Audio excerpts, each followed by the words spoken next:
smile.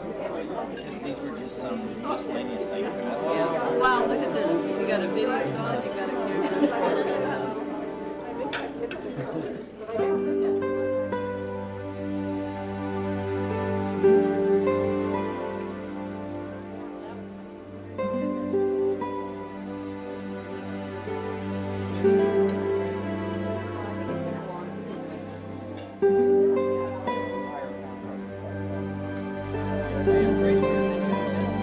They can't get their act together.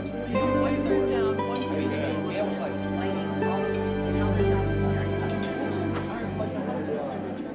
Yeah, I know.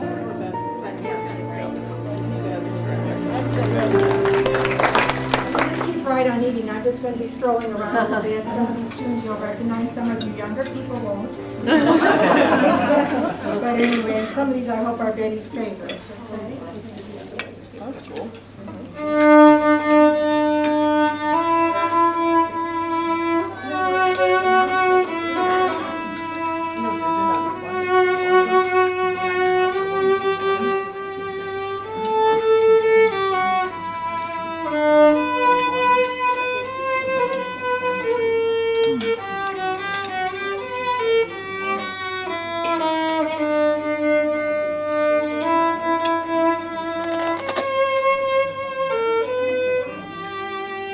I should have given you a sheet of music or something.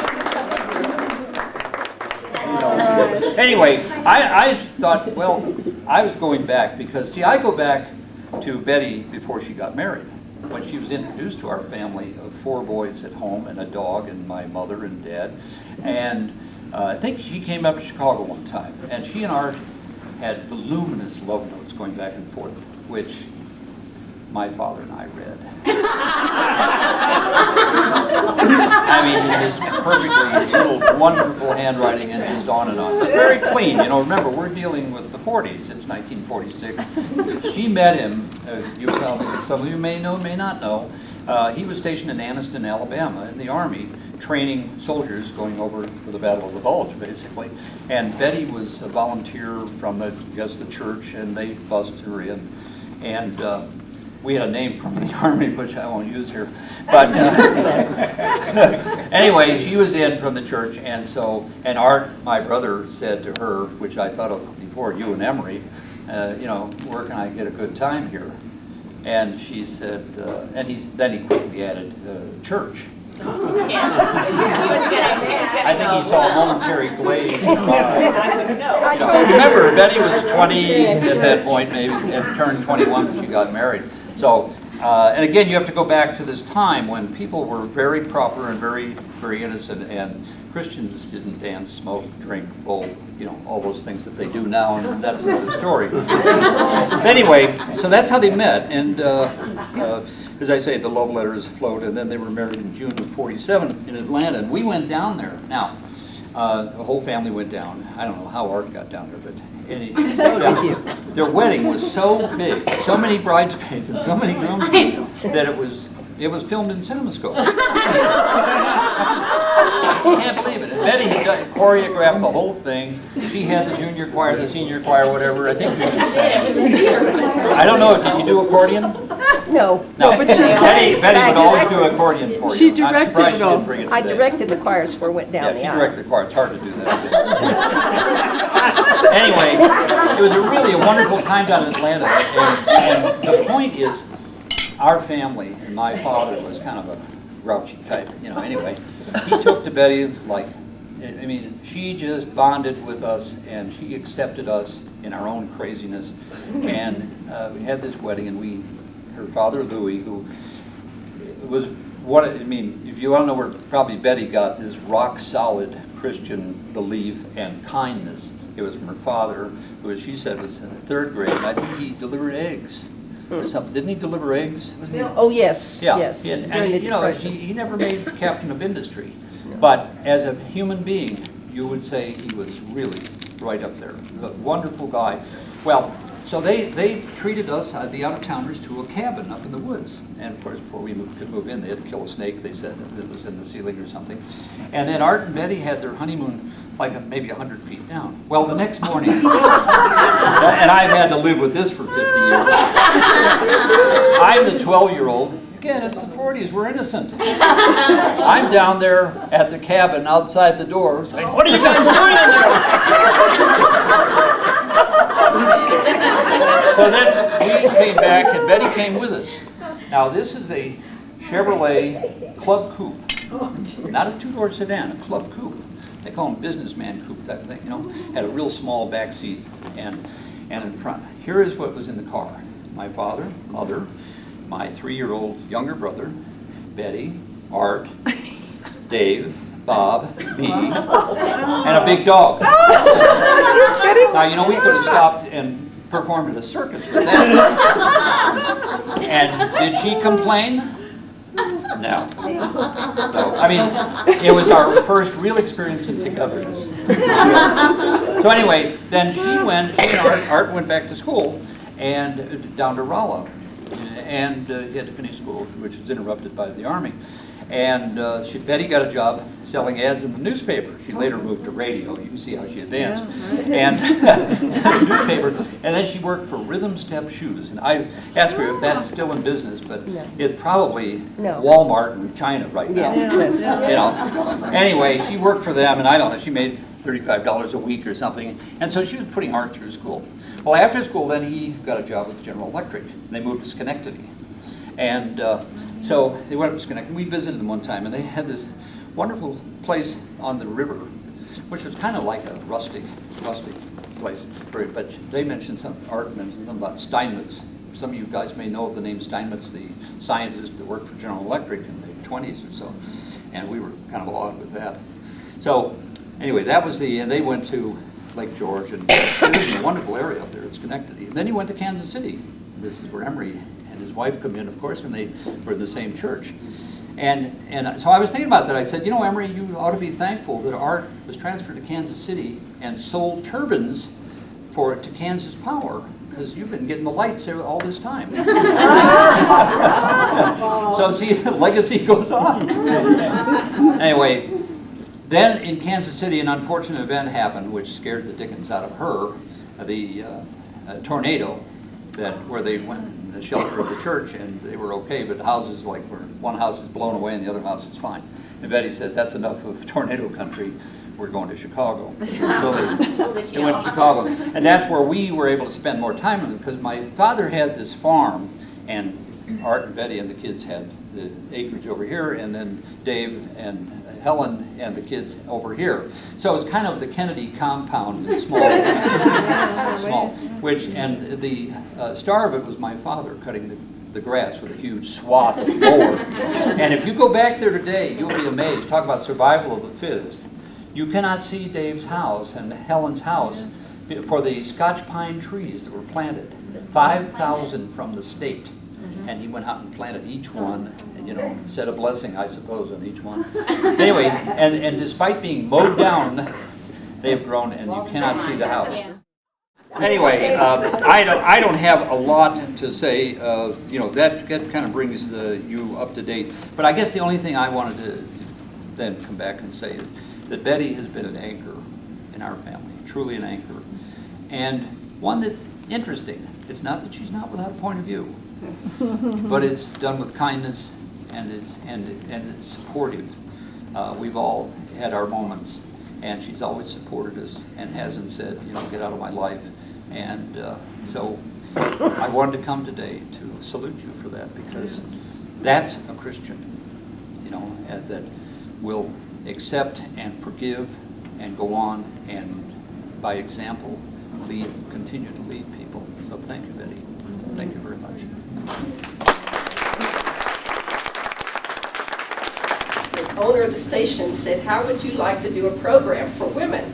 And I said, well, I had grown up as a child always wanting to be a radio gospel singer, but I never had the chance to be a singer. But I took the program and ended up with 20 years at the radio station. During that 20 years, Iva came along and became the secretary, and then she became the manager of the station. And I worked with Iva some 20 years at KFBL. They were wonderful years. I felt like we reached a lot of people, and Iva was always there for me. I have a friend that's in Pueblo that couldn't come today. Her name was Nancy Lilly.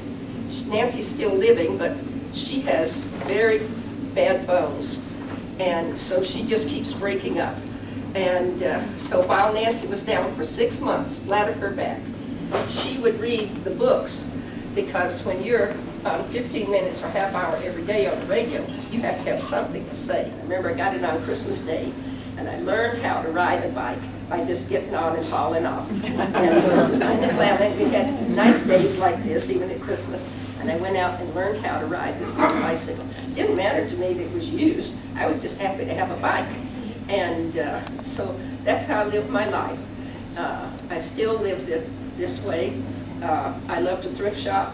I love to, the dress I have on, I bought, and the neighbors, Dixie Moulton told me about this wonderful Episcopal thrift shop in Colorado Springs. So I went there. And here's some neighbors from Long Grove.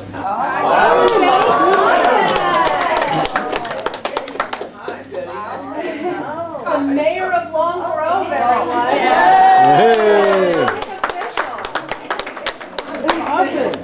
Bob tried to teach me how to dance one time. As I sang for, of course, being a Baptist, I, have 2 left feet.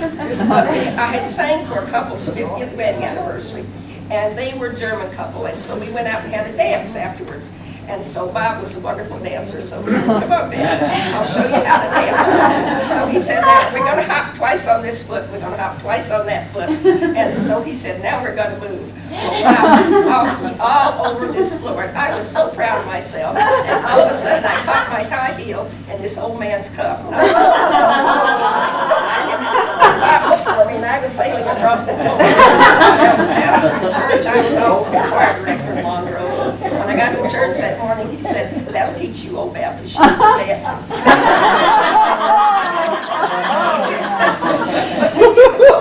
So I've done many crazy things in my life, but I've had some wonderful friends who've helped me do the crazy things. But all of you have done something in my life that I appreciate. You each one have made a big help to me. I have gone through some very sad times with many of you, because after Art died, a few months after that, then we started having these funerals. In fact, the year Art died, 11 of my friends died that year. All I did that year was go to funerals. But praise God, God sent this wonderful guy in my life.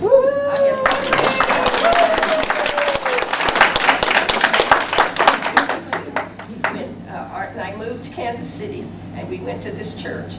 And Emery and Francis, his first wife, incidentally, this is their picture here. If you wonder who this is Emery, and this is how good looking he still is. This is his lovely wife, Francis. No, I know, well, honey, we were young. We were in our 20s. And Emery and Art were both ordained as deacons in that church in their 20s. This is how he looked when I met him. I was very good friends with his wife, who was just a jewel. She was so sweet. So I had many friends helping me back through all of this. And so we got there, but my wedding proposal was the best one. He first asked me if I still cooked. And I said, yes, I cooked, but very plain, that it wasn't a gourmet cook. As all of your friends know, I'm not a gourmet cook. I cook very plain. So then he asked me if I mowed grass. Oh. And I said, yes, if you have a self-start motor. And he said, well, I don't, but I'll start it for you. I hadn't lived up too much to that promise, but I do help a little. And then he asked me, then he asked me if how was my teeth, and I said, my teeth? He said, yes, my father never bought a horse.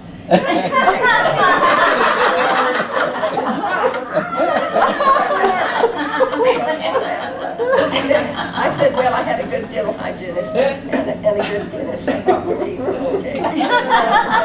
So then, what else did you ask me some crazy thing. He asked me if I could move to Kansas. And I said yes. So I moved to Kansas. I married him and moved to Kansas. We got married in the same church that we met in Kansas City. And Courtney and Jeannie came. Courtney took our pictures, and Jeannie played the violin. And Chuck and Iva came. So I had all these people come to our wedding. And I do thank all of you for coming today. You meant a lot to me.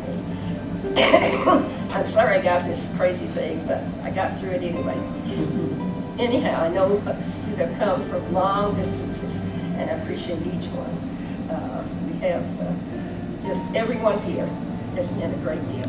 So thank you so much, and I love all of my relatives, all of these beautiful, my great nieces and great nephews, and all of you means so much. Thank you, and I want to thank God for a wonderful 8 years. That's a long time. Believe you me, 8 years.